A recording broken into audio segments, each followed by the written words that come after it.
l'invitation.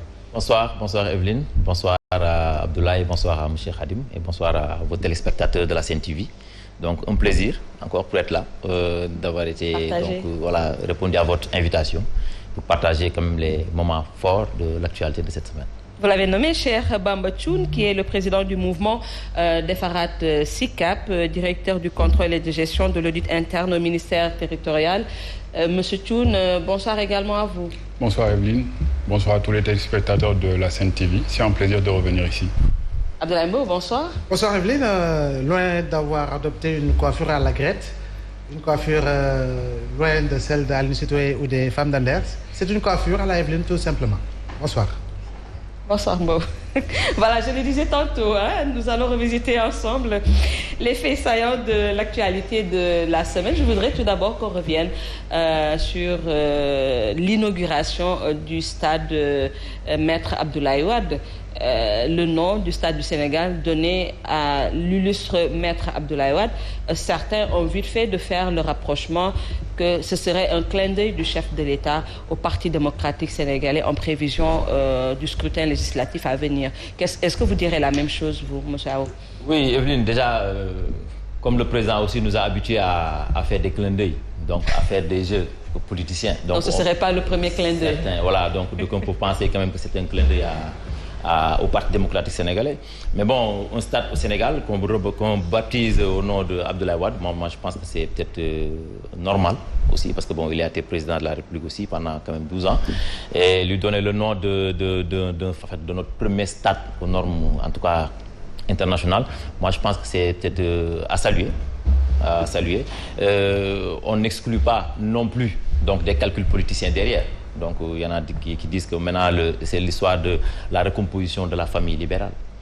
Peut-être bien que c'est un des composants aussi de cette marche. Donc en vue de recomposer cette famille libérale. Donc on a vu l'histoire de Massalikul Jinan.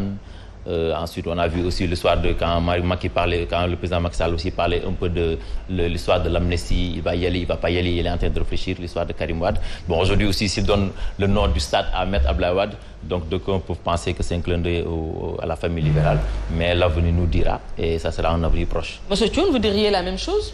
Alors moi, d'abord, je tiens à féliciter le président Macky Sall pour ce bijou qui nous a offert à nous, la jeunesse de ce pays. Parce qu'il faut savoir que vraiment, c'est un stade qui n'a absolument rien à envier au Santiago Bernabéu du Real Madrid ou encore au Parc des Princes du Paris Saint-Germain. Et pour moi, c'est important. C'est important que le Sénégal, progressivement, se mette aux normes, aussi bien sur le plan culturel, sportif, mais aussi sur le plan même de l'éducation. Maintenant, la cerise sur le gâteau, c'est le fait qu'il donne le nom du président Wade à ce stade. Parce qu'il faut reconnaître aussi que le président Wade a énormément fait pour ce pays, sur le plan de son engagement politique, sur le plan des infrastructures qu'il a eu à faire ici, et que tout le monde voit, l'autoroute à péage, etc., le grand théâtre, etc.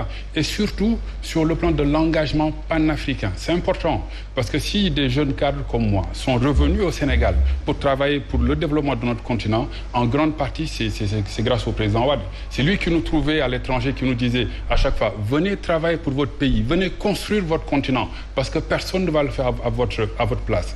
Donc vraiment, le fait de voir que tout le Sénégal a pu communier ensemble, savoir que c'était un temps où il fallait arrêter les querelles politiques, les querelles crypto-personnelles et se retrouver pour magnifier le président Wade et magnifier ce bijou-là.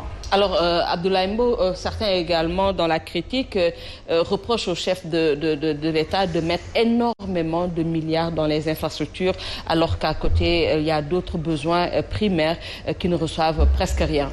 Oui, Evelyne, permets-moi quand même de dire, je ne veux pas jouer au saltigué de Malango, mais il sera très difficile d'ici 50 ans, d'ici 100 ans, d'avoir une icône politique de la trempe de Maître Abdoulaye Wade, compte tenu de son engagement depuis la création de sa formation politique en août 1974. Et malgré son âge très avancé, il est toujours présent véritablement dans la scène politique sénégalaise, mais également et partout en Afrique, il est connu et reconnu comme étant un panafricaniste très engagé. Je crois bien que du point de vue de la symbolique, il il faut applaudir. Et il faut quand même que l'on puisse revenir à l'orthodoxie comportementale en tenant compte de nos fondamentaux culturels, religieux et sociaux, économiques, etc.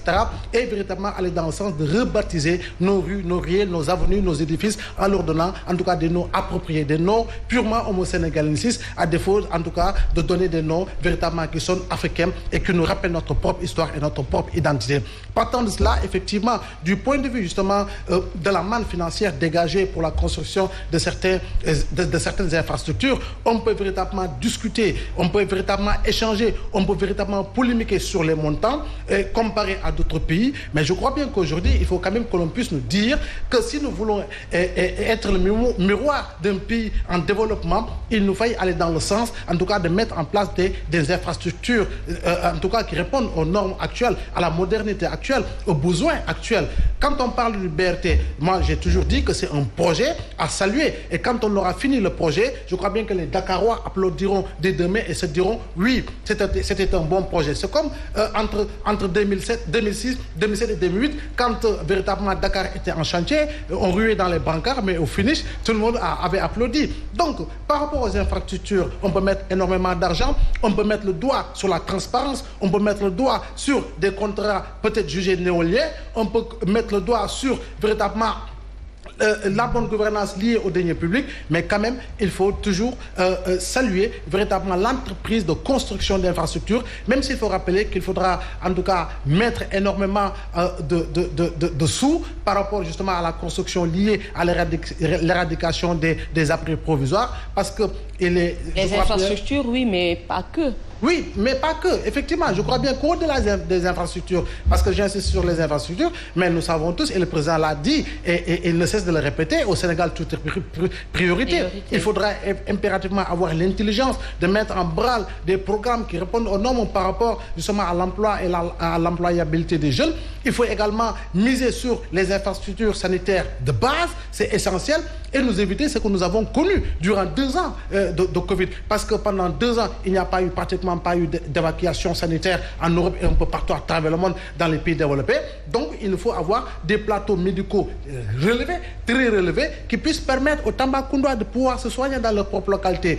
Aux habitants de Kédougou, pareil. Aux habitants de Matam, pareil. Aux habitants de Podor, pareil. Et qu'à Dakar également, que l'on puisse avoir, en tout cas, des hôpitaux qui répondent aux normes avec le recrutement également essentiel de spécialistes par rapport justement à un nombre aujourd'hui de maladies qui font défaut compte tenu du fait qu'il manque des spécialistes, raison pour laquelle assez souvent on évacue des Sénégalais au Maroc ou en Algérie alors que leurs étudiants viennent apprendre la médecine à la faculté. Donc on est en droit de nous poser des questions, mais quand même il faut saluer la construction d'infrastructures et rappeler également qu'il faut impérativement lutter contre le chômage endémique des jeunes parce que depuis plusieurs années nos jeunes meurent dans la Méditerranée.